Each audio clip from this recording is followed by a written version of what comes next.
सर्वप्रथम तो मैं सभी धर्मों में जन्मे सभी संतों गुरुओं महापुरुषों को नमन करता हूं।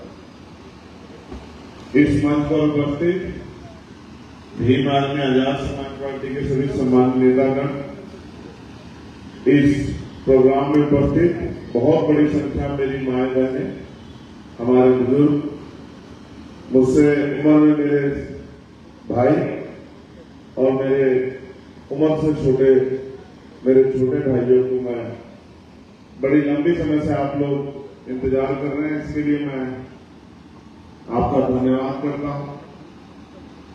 मैं अभी अपने प्रत्याशी और भाई सुल्तान को सुन रहा था और मैं आपको भी देख रहा था। मुझे आपका कार्यक्रम देख के बड़ा अच्छा लगा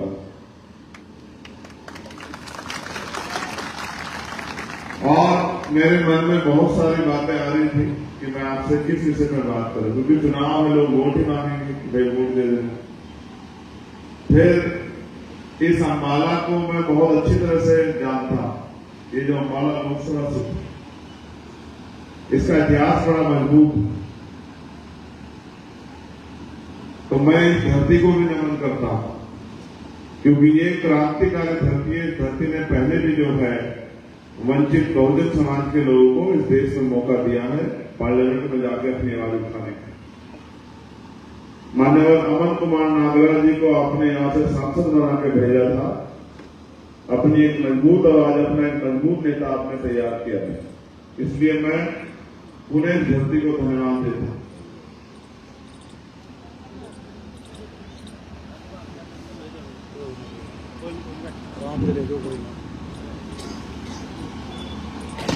सम्मानित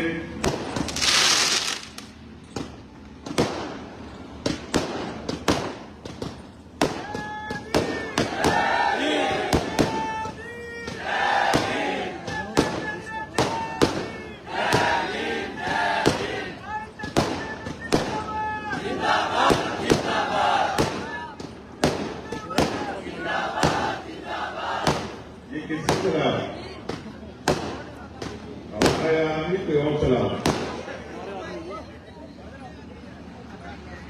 चलो बात करें।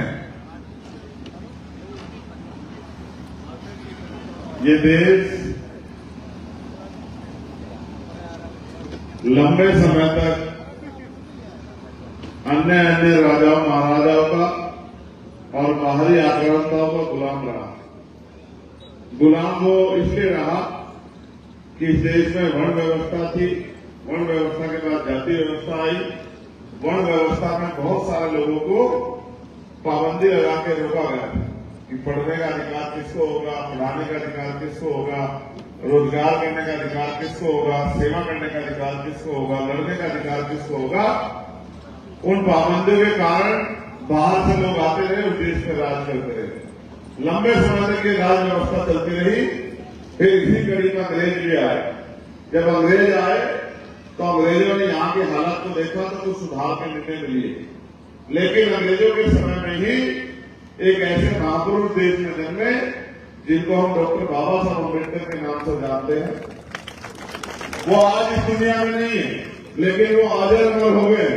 पूरी दुनिया में उनको मानने वाले लोग रहते हैं, हर जाति धर्म के लोग उनकी इज्जत करते हैं। क्यों? क्योंकि वो दूसरों के लिए दिए उन्होंने अपना पूरा जीवन उन गरीबों, शोषितों, कमजोरों, पिछड़ों, दलितों, आदिवासियों को और देश की तमाम महिलाओं को अपने पैरों पर खड़ा करने के लिए लगाया, जिनको अछूत मान के, छोटे जाति का मान के, अपमानित करके कभी व्यवस्था में कुर्सी के आसपास भी जाने नहीं दिया।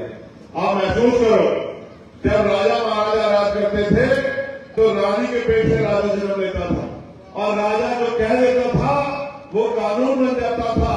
लोगों को उस बात को मानना पड़ता था। लेकिन फिर देश में व्यवस्था में बदलाव हुआ। जिनको जानवर से भी ज्यादा पूरी जिंदगी जीने के लिए मजबूर किया गया, उन लोगों के हाथ में बाबा साहब अम्बेडकर ने वोट की ताकत देके ये ताकत दे दी कि वो अपने बीच के व्यक्ति को वोट से नेता चुन के पार्लियामेंट में, असेंबली में भेज सकते हैं और समय के साथ बदलाव होकर गांव में भी छोटी सरकारें बनने लगी, सरपंच भी बनते हैं, जिला परिषद के मेंबर भी बनते हैं, प्रमुख भी बनते हैं, जिला परिषद के अध्यक्ष भी बनते हैं, कि वो जो पावर राजा महाराजाओं के पास थी, बाबा साहब ने अपने ज्ञान, अपनी बुद्धि, अपने बल और शक्ति के कारण वो ताकत जनता के हाथ में दे दी। आज चुनाव के समय जो कभी हमारी बस्तियों में नहीं आते, वो भी लोग हमारी बस्तियों में आते हैं, हमारी माँ बहनों के पैर छूते हैं, उनको दादी चाची बताते हैं, बहन बताते हैं और आशीर्वाद मांगते हैं। जो हमें छूते भी नहीं थे, वो भी हमसे अपने सर पे हाथ लगवाते हैं कि बहन जी मेरे मुझे आशीर्वाद दे दो, भैया मुझे आशीर्वाद दे दो, चाचा मुझे आशीर्वाद दे दो, मैं आपकी सेवा करूंगा। लेकिन हम तो जब हमें पढ़ने लिखने का अधिकार नहीं था, तब तो हम समझदार नहीं थे, लेकिन आप तो हम समझदार हैं।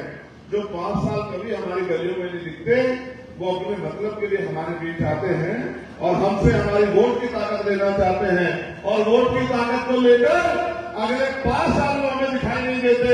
आप इस बात को समझो कि बाबा साहब अम्बेडकर ने लोकतांत्रिक व्यवस्था में जब सब लोगों ने मना कर दिया कि वोट का अधिकार उनको मिलना चाहिए, जो धन्ना सेठ हैं, जो जमींदार हैं, जो लगाम देते हैं, जो पढ़े लिखे हैं, जिनके पास उद्योग है, तो बाबा साहब ने विरोध करके कहा कि वोट का अधिकार हर उस व्यक्ति को होना चाहिए जो बालिग हो चुका है, जिसके कारण इस देश में चुनाव में ये तय होगा कि जिनके पास वोट होगा उनका राज आए। चुनाव में इस तरह समझो मेरे लोगों, अभी तक तो आपने भाषण सुने हैं, बड़े बड़े नेता के भाषण देते हैं। असल में समस्या ये है कि मेरी रीढ़ की हड्डी में दर्द हो रहा है, मैं ज्यादा देर खड़े नहीं हो पा रहा हूँ। ये रीढ़ की हड्डी का दर्द भी ये सरकार और पुलिस के लोगों ने मुझे दिया है। जब आंदोलन हुआ था दिल्ली में, आपको तो याद होगा, हरियाणा के लोगों का बहुत बड़ा कुर्बानी थी उसमें। 55 से ज्यादा लोग हरियाणा के जेल में बंद हुए थे मेरे साथ, जब दिल्ली में सतगुरु रविदास जी महाराज का गुरु घर तोड़ दिया गया था, और आपने उसको मान सम्मान की लड़ाई बना के पूरी दिल्ली का चक्का जाम करके दिल्ली में बैठे प्रधानमंत्री और केंद्र की सरकार के साथ साथ सुप्रीम कोर्ट को भी झुका के अपनी जमीन को वापस लेने का काम किया था। मैं हरियाणा की धरती को नमन करता हूँ, ये बहादुरों की धरती है। तो वो चोट जो है अब भी वो नुकसान पहुंचाती है। मेरी इस बात में गौर करना कि चुनाव होते क्यों, और चुनाव 5 साल में क्यों होते हैं। चुनाव इसलिए होते हैं कि आप अपने मत का प्रयोग करके, और जिसके ऊपर आप उम्मीद करते हैं कि ये हमें हमारी तरक्की करेगा, हमारे क्षेत्र में स्कूल खोलेगा, कॉलेज खोलेगा, लोग धंधे लगवाएगा, यूनिवर्सिटी बनाएगा, हॉस्पिटल बनवाएगा, आप उसको वोट देते हैं कि हमारे बच्चों के भविष्य को बदलेगा। लेकिन आजादी के 70 साल बाद भी क्या भविष्य बदल पाया? बदल पाया है? क्यों नहीं बदल पाया? जब चुनाव होते हैं और आप नेता भी चुनते हैं, इसलिए नहीं बदल पाया क्योंकि नेता बहुत है, नीति बहुत है, लेकिन नीयत नहीं। जब तक आदमी के अंदर नीयत नहीं होती, चाहे उसकी जेब में लाखों रुपए पड़े हो, वो किसी गरीब की मदद नहीं करता।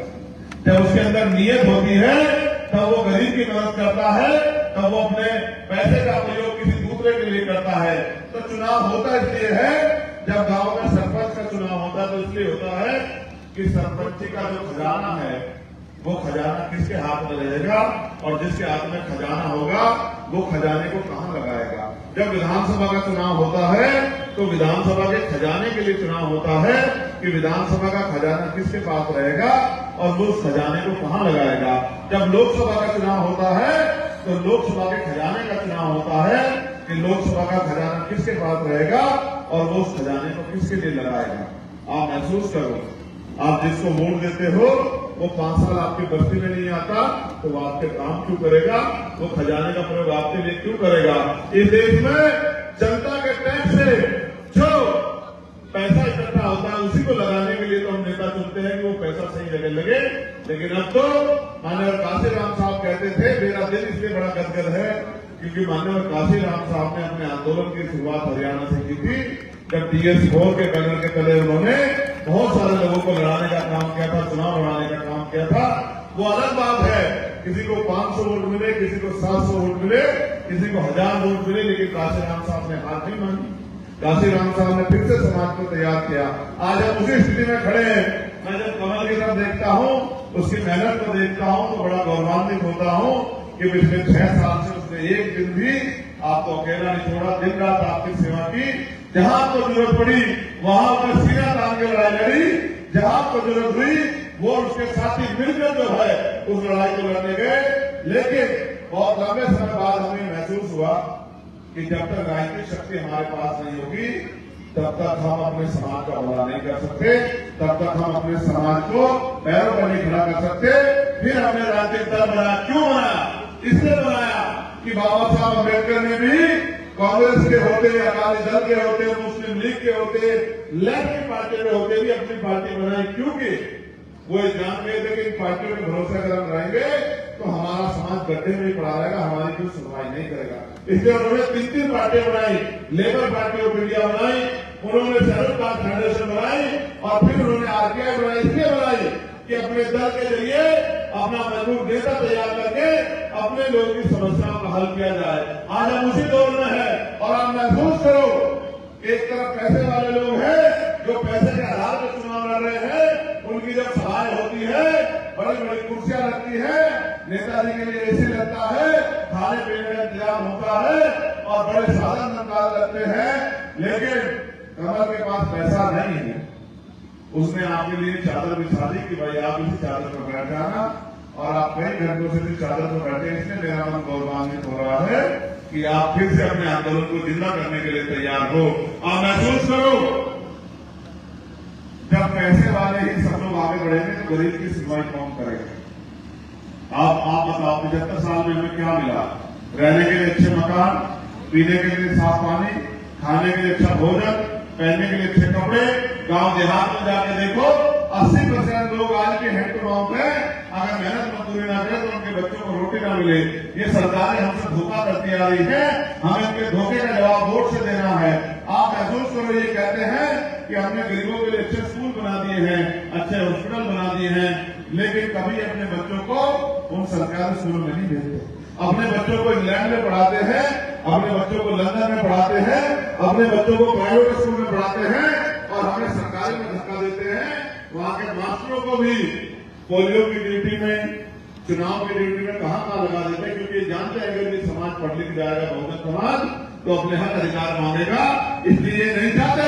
ये ठेका तो हमारे बस्ती में खोलते हैं और स्कूल दूसरी बस्ती में खोलते हैं कि हम जब स्कूल की तरफ बढ़े तो पहले ठेके की तरफ चले जाए, शराब पी के वहीं गिर जाए और अपनी तरक्की ना कर सके। ये कहते हैं हमने बहुत अच्छे हॉस्पिटल बना दिए। आप बता दो, हॉस्पिटल इतने अच्छे बनाए गरीबों के लिए, तो ये अपना इलाज हॉस्पिटल में क्यों नहीं कराते? ये तो 14 में जाते हैं, बड़े बड़े अस्पतालों में जाते हैं, विलेज में जाते हैं, लेकिन जनता को कहते हैं कि सरकारी हॉस्पिटल में जाओ। जिस हॉस्पिटल में डॉक्टर नहीं मिलेगा, जिस हॉस्पिटल में दवाई नहीं मिलेगी, वो पर्चा लिख देगा, वो दवाई बाहर से मिलेगी, उसमें भी कमीशन जाता है। जनता लूट रही है क्योंकि वो अपनी वोट की वैल्यू को नहीं समझती है। जब तक आप अपनी वोट का सही प्रयोग नहीं करोगे तो बाबा साहब की तस्वीर और बाबा साहब की मूर्ति में माला चढ़ाने से कोई फायदा नहीं होगा। बाबा साहब ने कहा पॉलिटिकल कॉलेज का मास्टर की राजनीतिक सत्ता वो चाबी है जो सारी परेशानियों का हल कर सकती है। आप ये बताओ, वोट हमारा है, राज दूसरे का क्यों है? क्योंकि हम अपनी बात अपने महापुरुषों की बात में पहरेदार नहीं, हम अपनी महापुरुषों की बात के साथ नहीं खड़े हैं, हम महापुरुषों के आंदोलन को आगे नहीं बढ़ा रहे हैं। मुझे तो गर्व है अपने नौजवान साथियों पे जो मेरी एक आवाज पे जिस तरह मैं कहता हूं उसमें काम करने के लिए तैयार रहते हैं, समाज की आवाज बनते हैं। न आंधी तूफान देखते हैं, न दिन रात देखते हैं, न धूप देखते हैं, न बारिश देखते हैं, न भूखा पेट देखते हैं, न साधन संसाधन की परवाह करते हैं। मोटरसाइकिल, बस, ट्रेन में जाके जहां मैं आवाज दे देता हूं उस आवाज को मजबूत करने का काम करते हैं। लेकिन आज मैं आपसे कुछ और मांगने आया हूं। आज आपसे मैं ये मांगने आया हूं कि ये ताकतवर लोग हमें रोकने के लिए तमाम तरह के इंतजाम कर रहे हैं। कभी ये हम पे झूठे मुकदमे लगाते हैं, कभी हमें जेल भेजते हैं। सीबीआई, इनकम टैक्स हमारा कुछ नहीं बिगाड़ सकती। तो इन्होंने मेरे ऊपर 4 गोली चलवा दी। सदगुरु रविदास जी महाराज के आशीर्वाद से मैं फिर भी बच गया। क्योंकि इसलिए बच गया क्योंकि मेरी मां बहनों का आशीर्वाद मेरे सर पे है, मेरे भाइयों का, मेरे बड़ों का प्यार आशीर्वाद मेरे सर पे है। और अभी मुझे बहुत कुछ इस बिखरे हुए समाज के लिए करके जाना है, जिनको मजबूर करके इस देश में गुलामी का जीवन जीने के लिए रखा गया है। आप महसूस करो, पढ़े लिखे नौजवान बेरोजगार घूम रहे हैं। 350 का सिलेंडर 11.5 रुपए का देती है सरकार। 45-50 का पेट्रोल 100 रुपए हो गया। आप ईमानदारी से बताओ कि आपकी आमदनी बढ़ी क्या होगा? बढ़ी? 400-500 रुपए की मजदूरी से हम लोग सिर्फ और सिर्फ अपने बच्चों का पेट पाल सकते हैं, उनको 2 टाइम का भोजन दे सकते हैं, कभी देश में सुख सुविधा का जीवन नहीं जी सकते हैं। मेरी माँ बहन बैठी, मुझे हाथ उठा के बताना, आप में से कितने लोगों ने हवाई जहाज का सफर किया? जरा एक बार हाथ उठा के बताओ। नहीं किया तो हेलीकॉप्टर में तो बैठे होंगे, नहीं बैठे। तो इसका मतलब आपकी जिंदगी यहीं तक सीमित है। देखो, महसूस करके देखो, महसूस करके देखो, ये जिस हालात में पैदा हुई उसी में इनको मरना है। क्योंकि सत्ता में हमारे लोग नहीं बैठे, सत्ता में दूसरे लोग बैठे हैं। जो सत्ता में बैठे हैं उनकी तरफ ऐसे हाथ नहीं उठते। अगर मैं सत्ता में बैठे लोगों से पूछता तो उनके लोग हाथ उठा के कहते कि मैं 20 बार बैठी, मैं 10 बार बैठी, मैं यहां गई, मैं वहां गई। क्योंकि हमारे जिंदगी में तो ताकतवर लोगों ने कलम से लिख दिया कि इनको कभी सुख सुविधाएं मिलेंगी नहीं। मैं आपको आज नहीं कहता कि मेरे हाथ में बहुत कुछ है। आप जानते हो, मैंने कभी समाज के स्वाभिमान को कभी नीचा नहीं देखने दिया। चाहे मैंने मेरे ऊपर कितनी मुसीबत आ गई, मैंने 16 महीने जेल काटी, मैंने दिल्ली में 2 बार की हार काटी, कभी मैंने पीछे मुड़ के नहीं देखा। मैं आज आपसे मदद मांगने आया हूं कि आप कमल को मत समझो कि कमल लड़ रहा, आप समझो कि चंद्रशेखर आजाद लड़ रहा है। और एक वोट केंद्र के निशान पर डालकर आप मुझे ताकत देने का काम करो। जो देखो, मैं हरियाणा के अधिकारी को फोन करता हूं तो इनको लगता है कि भाई चंद्रशेखर हमारा क्या कर देगा, तो हम इसकी सुनवाई क्यों करें? क्योंकि ये तो उसी से डरते हैं जो सत्ता में आ सकता है, जो इनको ट्रांसफर पोस्टिंग कर सकता है, इनको मुकदमा लिखवा के इनको जेल भेज सकता है, या अगर इनको सस्पेंड कर सकता है। तो इनको लगता है चंद्रशेखर का समाज तो उसके साथ है नहीं, वो तो ताकत नहीं आ सकता, आप सुनवाई क्यों करें? इसलिए जब आपका जुर्म होता है तो हमें सड़कों पर आकर आंदोलन करने पड़ते हैं। लेकिन विश्वास करो, वो दिन दूर नहीं कि हम लोग हरियाणा में मेहनत करके भी ताकत बनाएंगे। और आज जो लोग हमारे लोगों की सुनवाई नहीं करते, कल हमारे लोगों को सलाम क्या करेंगे, मेरी बात को आपसे याद रखना, वो दिन दूर नहीं है। क्योंकि लोग करते हुए जनता तारीफ होती है, जनता जिसको आशीर्वाद देती है वो आगे बढ़ता है। मैं तो एक प्राइवेट स्कूल के मास्टर का बेटा हूं और महापुरुषों का कर्ज अपने ऊपर मानता हूं। मैं डरपोक नहीं हूं, डरपोक होता तो छिप के बैठ जाता। आज जब मैं यहाँ आया तो एक सिंगल आदमी मेरे पास सुरक्षा के लिए नहीं, मैं नहीं डरता। मुझे पता है कि एक न दिन तो मौत आएगी, एक न दिन मौत आएगी, लेकिन जब तक मौत नहीं आती मैं मौत की परवाह नहीं करना चाहता। क्योंकि मेरे कंधों पर जिम्मेदारी है, मेरी रक्षा सत्पुरुदास से महाराज करेंगे, मेरी रक्षा मेरी मां बहनों का आशीर्वाद करेगा। मैं डरने वालों में सही बदल, मैं आपसे पूछना चाहता हूं, ये बताओ, क्या मुझे आपकी लड़ाई लड़ने का अधिकार नहीं? बताओ, मुझे आपकी लड़ाई लड़ने का अधिकार है या नहीं? जो लोग संघर्ष करेंगे आप लोग उनका साथ दोगे नहीं दोगे? अगर आप संघर्ष करने वालों का साथ नहीं दोगे तो उनके हौसले कैसे बढ़ाएंगे? बताओ। लोकतंत्र में शक्ति लाठियों से नहीं मिलती, पैसों से नहीं मिलती, मालाओं से नहीं मिलती। लोकतंत्र में शक्ति वोट से मिलती है। आपके एक एक वोट मेरे हाथों को मजबूत करेगी और यहां बैठे सरकार के नुमाइंदों को और प्रशासन के नुमाइंदों को, पुलिस के नुमाइंदों को यह एहसास करा देगी कि चंद्रशेखर आजाद अंबाला लोकसभा हरियाणा में कमजोर नहीं, चंद्रशेखर आजाद की हैसियत रखता है, उसका समाज उसके साथ है। उसकी सुनवाई नहीं करोगे तो ये जिला बंद होने में ज्यादा देर नहीं लगेगी। इसलिए फिर मेरी बात को मानने लग जाएंगे, मेरी एक कॉल पे खड़े होने लग जाएंगे। इसलिए मैं आपसे मदद मांगने, आप बताओ मदद करोगे नहीं करोगे? मैं आज आपसे वादा नहीं करता, मैं आपको एक विश्वास दिलाता हूं कि जिस सीट से मैं लड़ा हूं नगीना लोकसभा में, यहाँ के लोग भी गए थे मदद करने, वो सीट हम जीत रहे हैं। आप मेरी बात को याद रखना, 4 तारीख को जब परिणाम आएगा आप देख लेना, ये जो विपक्ष के लोग हैं, चाहे कांग्रेस के लोग हो, आम आदमी पार्टी के लोग हो या बीजेपी के लोग हो, और हमारी पुरानी पार्टी जिसको हमने खून से सींचा, उन्होंने भी एक ही चोटी के जोर लगा ली कि चंद्रशेखर हार जाए। क्योंकि उनको ऐसा लगता है कि चंद्रशेखर खड़ा हो गया तो फिर धोखे की राजनीति बंद हो जाएगी। क्योंकि ये आदमी रुकने वाला नहीं, ये अपने लोगों के लिए हमेशा खड़ा रहे। तो उन्होंने एक ही चोटी के जोर लगाया, लेकिन समाज बेवकूफ नहीं है। आप मेरी बात को याद रखना, जमानतें जब्त हो जाएंगी बाकी पार्टियों की, और कम से कम 1 लाख वोट से आपका चंद्रशेखर आजाद चुनकर मेंबर ऑफ पार्लियामेंट बनकर दिल्ली जाएगा। और जिस दिन चंद्रशेखर आजाद दिल्ली जाएगा वो ऐसा पटल है देश का कि हरियाणा में अगर कोई नाम उठा देगा गरीबों की तरफ तो उसको चैन से सोने नहीं देगा। चंद्रशेखर, इस बात को मेरी याद रखना, क्योंकि वो मंच सिर्फ यूपी के लिए नहीं है, वो मंच पूरे देश का मंच है। वहां की यहाँ की सरकार से भी लड़ेंगे, सेंटर की सरकार से लड़ेंगे। जो भी आज वादे करके वोट मांग रहे थे इंडिया अलायंस के लोग हों या इंडिया अलायंस के लोग, जिसकी सरकार बन जाएगी, अगर वो वादों से धोखा करेगा तो इनके कपड़े फाड़ने का काम चंद्रशेखर आजाद करेगा। इनको चैन की नहीं सोने को। ये बड़े बड़े वादे कर रहे हैं। जब इनसे प्रमोशन में रिजर्वेशन में पूछा जाता है तो चुप हो जाते हैं। जब इनसे पूछा जाता है कि जिन सरकारी संपत्ति को उपकरणों को प्रधानमंत्री ने बेच दिया तो आप उनको वापस उनका राष्ट्रीयकरण करोगे, तो ये हाथ हिला देते हैं। आप ये सोचो, प्राइवेट सेक्टर तो मालिकों का पूंजीपतियों का, सरकारी में तो हमारी हिस्सेदारी है। जब सरकारी सेक्टर में रहेगा तो पाल प्रजापति, कसम मौर्य, सैनी कुशवाहा, जाट गुरुदेव और समाज वाल्मीकि पास से धोबी कोरी खरीद के बच्चों को कुर्सी पर कौन बैठने का? ये आरक्षण तो है जो हिस्सेदारी देता है। जब वो सरकारी नौकरी रहेगी तो अपने आप आरक्षण खत्म हो जाएगा। आरक्षण नहीं रहेगा तो कौन हमें कुर्सी पे बैठने देगा? तो इसलिए हमारी जिम्मेदारी बनती है कि हम अपनी ताकत बनाएं। लोकतंत्र में आपके यहाँ 6 महीने बाद चुनाव है, असेंबली का चुनाव 6 महीने बाद है। आप विश्वास करो, अभी तक तो मैं उस तरह से अपने पैरों पर खड़ा नहीं हो पाया था। इतनी मेहनत करेंगे हरियाणा में कि हरियाणा में आपकी हिस्सेदारी सुनिश्चित करेंगे। आजाद समाज पार्टी के बिना सरकार नहीं बनेगी, ये वादा मेरा आपसे है। बस आप भी कमर कस के साथ देना शुरू कर दो। ये पैसे वाले लोग हमारी मदद नहीं कर सकते हैं। ये पैसे वाले लोग तो पैसे वालों की मदद करेंगे। गरीबों के दर्द को गरीब ही जानता है। आपकी गलियों में क्या हाल है, आपकी नालियों में क्या हाल है, आपके खेतों में क्या हाल है। और माँ बाप ने एक पैसा जोड़ के जो बच्चा पढ़ा दिया वो बेरोजगार घूम रहा है, उसके दिल में क्या दर्द है जब किसी बहन बेटी का अपमान होता है। आज मैंने एक वीडियो देखी, इस साल की वीडियो आज एक चल रही थी। कोई ताकतवर लोग हमारे लोगों को पीट रहे हैं और वहां से कोई हमें वो एक माँ ने मैसेज किया वीडियो बना के कि भैया हमारी मदद करने आ जाओ।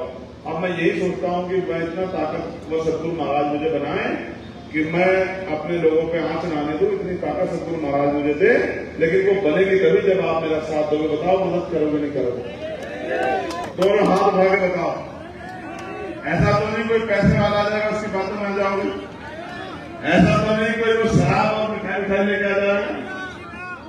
देखो, बाबा साहब ने वोट का अधिकार स्वाभिमान सम्मान से जीने के लिए दिया, बिकने के लिए नहीं दिया। अब तक आपने पुरानी पार्टी को वोट दिया। आप ये बात जानते हैं कि अब वो बेचारे अपना काम नहीं कर पा रहे हैं। मुझे उनसे कोई लड़ाई नहीं, मैं उनको बुरा भला नहीं कहता। उनको अधिकार है कि मुझे बुरा भला कह दें, क्योंकि उनको लगता है कि चंद्रशेखर आजाद आगे बढ़ रहा है। उनको बुरा भला कहने तो मुझे फर्क नहीं पड़ता। लेकिन मैं आपसे पूछना चाहता हूँ, क्या पिछले 12 साल में कभी मैंने आपको अकेला सुना? कोई एक लड़ाई बता दो पूरे देश में, चाहे मटकी छूने पत्ते और राजस्थान आपने देखा? 4 बार पुलिस ने मुझे रोका।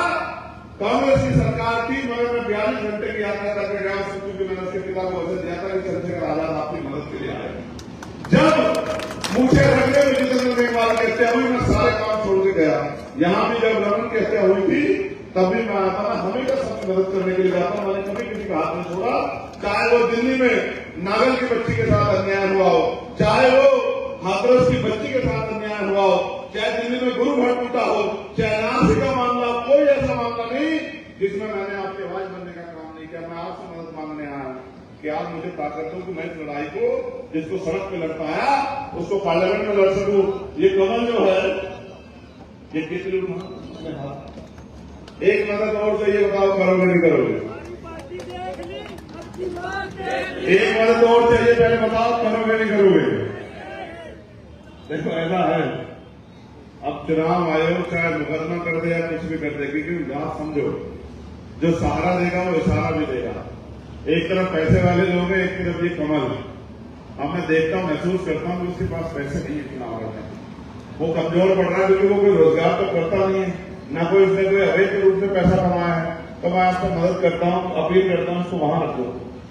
चाहे आप 1 रुपए की मदद करें, लेकिन इसकी कमल की मदद जरूर करें, जिससे कि इस पैसे से मजबूती से आपके बीच से चुनाव लड़ सके और आपके स्वाभिमान को कमजोर न पड़ने दे। क्योंकि देखो, जब हम धार्मिक स्थलों में जाते हैं, कोई भी संघर्ष करने जाते हैं, सहयोग से कोई काम करते हैं, वही काम आगे बढ़ता है जिसमें समाज का सहयोग होता है। अब ये मत सोचो कि आपका 1 रुपया कम है, आप ये सोचो कि आपकी मेहनत का, ईमानदारी का है, आपका 1 रुपया 1 लाख रुपए से कम नहीं है तो आप अपनी मेहनत की कमाई से इसको पैसे दें कि ये मजबूती से चुनाव लड़े, क्योंकि मैं जानता हूं मानव काशीराम साहब ने मैं यही सिखाया कि गरीब के बेटे को भी आगे आना चाहिए। रानी का बेटा राजा नहीं बनेगा, राजा बनेगा जिसको समाज ताकत देगा। आप दोनों को ताकत दो कि आपके हितों की लड़ाई लड़े, और जिस तरह से आपने मेरा साथ दिया उसी तरीके से आप कमल का भी साथ दो, और आपका एक एक रुपया कमल को इस लड़ाई को लड़ने में मजबूत करेगा, ऐसा मेरा विश्वास है। और नौजवानों से मैं कहना चाहता हूं, फोन है आपकी जेब में, जरा निकालना, निकालो जरा सब लोग फोन, बाहर जितने लोग बैठे जरा एक बार निकालना फोन। वीडियो बनाने को भी कह रहा हूं, फोन निकालने को कह रहा हूं। ये बताओ, आप तो तकनीकी युग है, आप जानते हो नहीं जानते हो, मेरे जो मैं कह रहा हूं कि दुनिया में बैठे लोग सुन सकते हैं, सुन सकते हैं। तो इस लोकसभा में आपके रिश्तेदार रहते हैं, बुआ रहती है, ताई रहती है, चाची रहती है, बहन के ससुराल है, भाई के ससुराल है, साधु रहता है, साली रहती है, सबको फोन करो कि एक एक वोट केतली के निशान पे। तो इतने लोग बैठे हो, हजारों लोग एक एक फोन करोगे, कई हजार लोग तैयार हो जाएंगे शाम तक। अपनी जिम्मेदारी तो अदा करो, विरोधियों ने कुछ सीखो तो सही। अपना फोन निकालो, 100 नंबर हो गए आपके फोन में, आपके रिश्तेदारों के सबको फोन करो। और गांव देहात में जो चुनाव लड़ना चाहता है सरपंची का, जिसको वोट देता है उसको भी कहो कि अगर हमारे वोट है सरपंच में तो लोकसभा में हमारे भाई को वोट दे, तब जाकर तुझे वोट मिलेगी, वरना अगली बार तैयार रहना, तेरे खिलाफ ही सरपंच लड़ा के तुझे घर बिठा देंगे। क्यों हमको वोट मांग देने के लिए बेटा कि हम ही वोट देते रहेंगे? जो हमारा साथ देगा वही हमारा है, जो हमारा साथ देगा वो हमारा नहीं है। लोकतंत्र में जनता मालिक, अगर आपकी तरफ कोई आम उठा देगा तो चंद्रशेखर आजाद अपने खून का एक कतरा लगा देगा। आप इस बात को जानते हैं, आपके स्वाभिमान की रक्षा करने का मेरा, लेकिन महापुरुषों के आंदोलन को आगे बढ़ाने के लिए मदद कराने का काम आपका। बताओ 10 फोन करोगे नहीं करोगे? आज कौन कौन करेगा 10 फोन? रिश्तेदार हाथ उठाओ। ये जो मेरी माँ बहन करती है, बेटियों की शादी करती नहीं करती? कितनी नहीं करती बेटियों की शादी? हाथ खराब करती तो उनकी ससुराल में फोन करना, क्या कहोगे? किशोर मेरे भैया को मेरा बेटा खड़ा है, उसको वोट देना, कमल को। अपनी सास को कह देना, बेटी अब क्या हाथ जोड़ के कि सास को कह देना, अपने ससुर को, देवर जेठ, नंदो ननद को, देवरान जेठानी को वोट किसको देनी है? हाँ, केतली को। और जहां बेटे की ससुराल है उनसे तो इज्जत से कहना कि भाई सुनो, समझे लोगों, एक एक वोट केतली को देना, यही जिम्मेदारी का असली फर्ज है। इसी तरह से तो हम लोग मिलजुल के आगे बढ़ेंगे। इसलिए मैं आपसे दुनिया अपील करता हूं कि अपने निशान का प्रचार करो, ना तो कोई टीवी दिखाएगा ना अखबार दिखाएगा। इतनी बड़ी सभा है, दूसरों की 200 लोगों की सभा होगी, बड़े बड़े टीवी में दिखाई देगा, अखबार में, और आपके हजारों लोगों की सभा है, कोई टीवी अखबार में दिखाएगा। आपको टीवी अखबार बनना पड़ेगा, फोन का इस्तेमाल करो, वीडियो बनाओ और सब तक ये संदेश पहुंचाओ कि अम्बाला में हमें केतली को वोट देनी। बताओ मदद करोगे नहीं करोगे? चलो दोनों हाथ लगे बताओ, हमारा निशान, हमारा निशान, गरीबों का निशान, कमजोरों का निशान, मजदूरों का निशान, किसानों का निशान। मैं यहाँ पे किसानों से अपील करूंगा, 13 महीने जब आपका आंदोलन चला, सारे नेता घर में पड़ गए सोए। आपके हर आंदोलन में मैंने मदद करने का काम किया, आपने मेरी मदद करना और केतली के निशान पर वोट डालकर भाई कमल राणा को कामयाब बना। बहुत बहुत धन्यवाद। जय भीम, जय भारत, जय संविधान, जय मंडल, जय जोहार। आप सबके लिए बहुत बहुत मंगल कामनाएं। और एक रन निकाल लो, सब लोग तुम लोग कोई संविधान खत्म कर देगा, ये बात अपने मन से निकाल लो। जब तक भीम आर्मी है, जब तक आजाद समाज पार्टी है, कोई संविधान की तरफ हाथ उठाएगा तो उसको दिन में तारा दिखाने का काम हम लोग कर देंगे। मेरी बात को आप याद रखें। तो ब्रंद है, वो तो झांकी थी। अगर पिक्चर देखने का मन हो तो कह देना सत्ता वालों को, कभी कोई ऐसी बात करके दिखाए, तब फिर बताइए कि लड़ाई कैसे लड़ी जाती है। बहुत बहुत धन्यवाद। जय भीम, जय भारत।